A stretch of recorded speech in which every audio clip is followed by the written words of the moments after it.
Hello, and welcome to Leeton here in British Railway, where today we will be driving.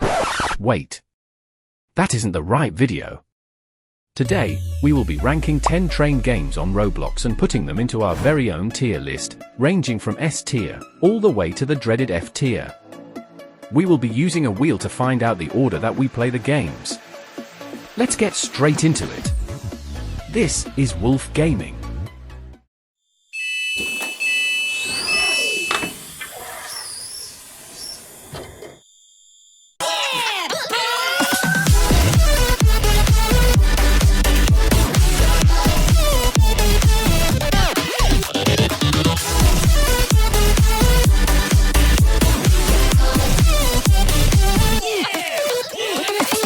So then, to kick this off, let's spin the wheel to see what we will be playing first.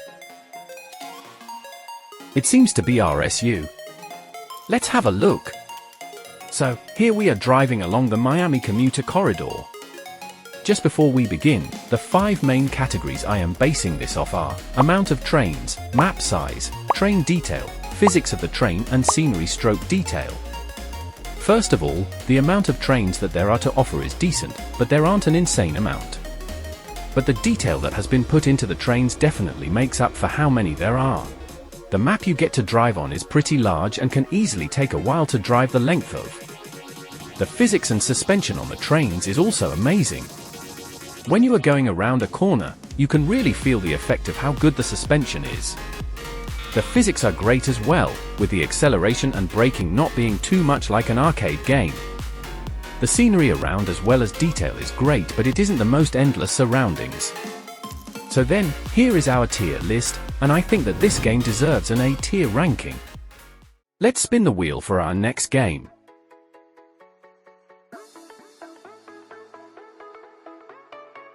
It's Mind the Gap. Let's go and take a look. Starting off, let's take a look at the amount of trains. Wow, there is a lot. There are regional, express, freight, undergrounds, as well as taxis. I guess there aren't many you get for free though. Most of them you can either pay for with Robux or in-game credits. We are off to a good start, so let's jump into a train. Here I am in the class 357, and here is where it starts to drop. First of all, the design of the train looks like it was done with paper, then 3D scanned in. If we look from the front of the train, the wheels just disappear because of how thin they are. The map is very large, but basically every station has no scenery. The physics aren't the best and it just feels so basic. There are no overhead wires, which is very confusing when I have a train with a pantograph. The model of the rails is just a block as well. If we head to our tier list, all of these reasons cause this game to head towards F tier. It's back to the wheel for our next game, which is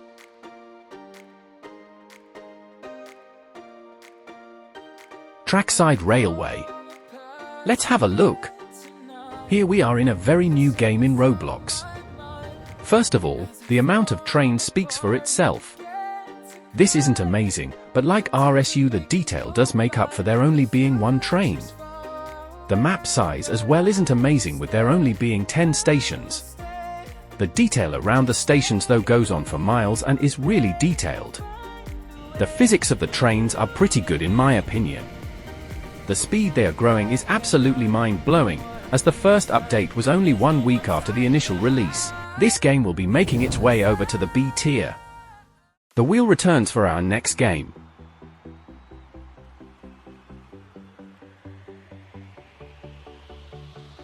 It's Stepford County Railway. Let's go and take a look. Here we are inside one of the trains on one of the routes. Firstly, the amount of trains is just amazing. With over 50 trains, this is one of the largest amounts we will see today, just behind Mind the Gap. The detail of them isn't amazing for the older models, but the newer meshes are getting very realistic. One of the main selling points of this game is the map size. There are 71 stations across this huge map, making space for 87 routes. I think this is just amazing. Let's talk about the scenery. The surroundings of Stepford Central are so cool. The whole city scene is just amazing. The physics of this game aren't the best out of the 10 games, but it is definitely not the worst. All of this gives it a ranking good enough for A tier, alongside RSU. We are back to the wheel for the next game.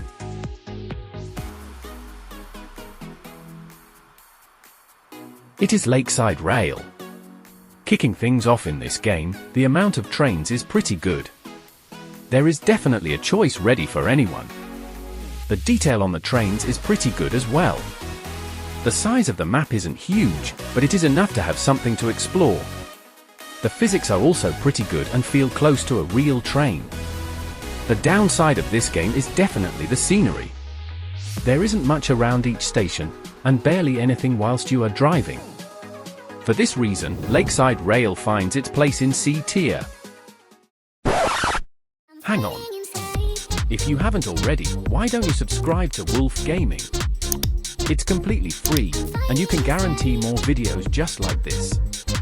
Now back to the video. The wheel is back for more.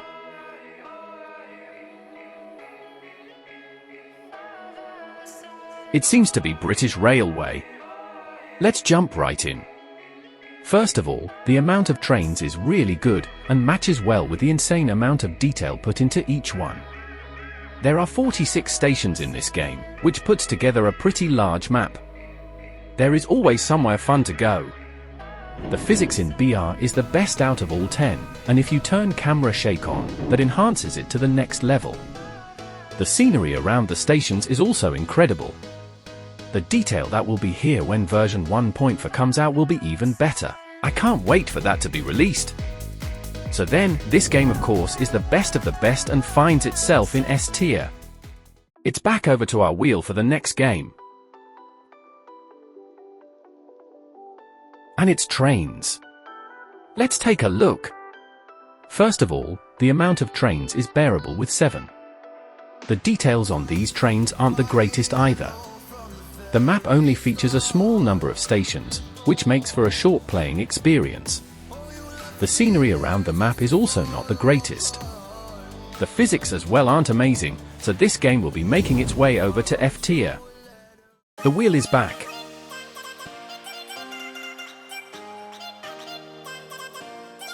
This time we are heading to Dovedale Railway. First of all, the amount of trains is pretty good, and the detail put into each one is also very good. The map size is again pretty good and has a variety of places to go to. The physics of the trains are decent and is quite fun to drive around in. The scenery around the stations is okay and there are a good amount of buildings by the stations. The only annoying thing with this game is that there has to be signalers across the whole map. This means you can't play on your own in a private server, and for this reason, this game finds its way into C tier. It's time to spin the wheel again.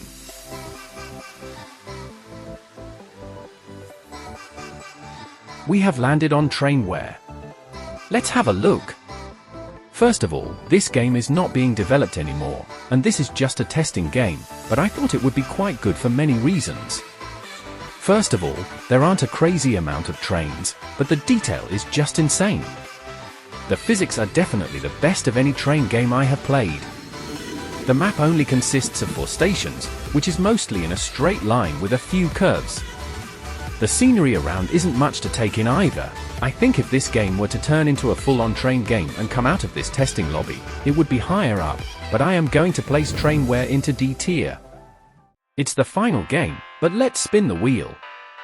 And wow, I wasn't expecting WCR to spin now.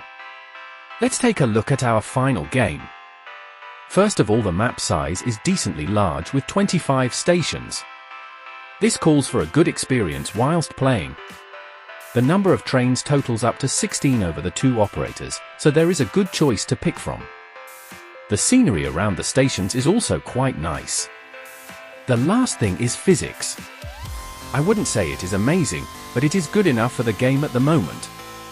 The final game finds itself in C tier along with Lakeside Rail and Dovedale Railway. Well then, that is 10 games ranked into our tier list. Here is the final list of all of the games. If there are any games that you would like us to add to this, let us know in the comments, and we will make a short for it. And with that, we hope to see you in the next one. Goodbye. And of course, a huge thanks to our channel members, who keep our channel running. And until next time, goodbye. It's delicious.